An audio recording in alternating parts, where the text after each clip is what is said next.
No house for Mr. Khan.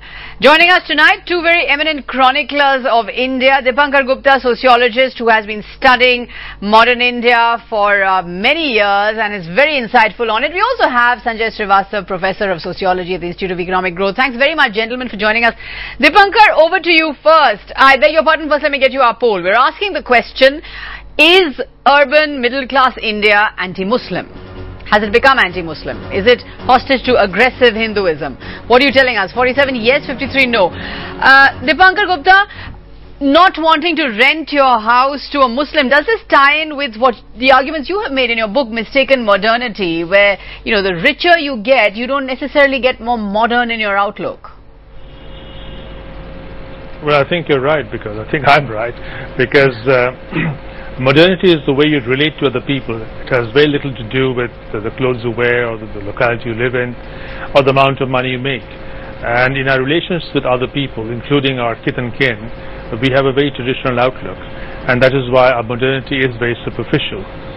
And in our country, as you know, and as your polls have also shown, that we are very distrustful of those who are different from us. We can't accept differences happily, in the sense that we are not truly cosmopolitan. And you were saying that upward mobility is now tied up with a kind of aggressive Hinduism, and that could have something to do with this.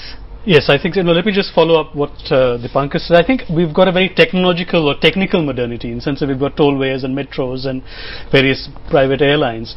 But our sense of relating to people, it seems to have gone backwards to me.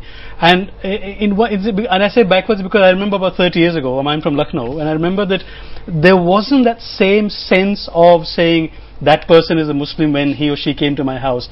I think something has changed in the last 25 years. There's a kind of new aggressive Hinduism, isn't there? Isn't that right, Dipankar Gupta? There is a kind of assertion of the Hindu identity. I mean, Karwa Chauth and, Hindu festivals are celebrated much more aggressively now, or, ostentatiously now than they perhaps were earlier.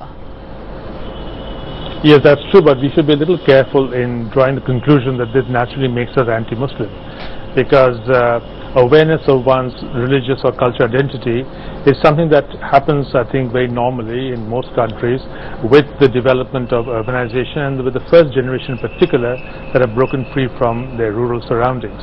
Now, for this to translate into anti-something or the other, anti-Muslim or anti-Sikh, requires a different kind of effort, and that effort is provided by the politicians.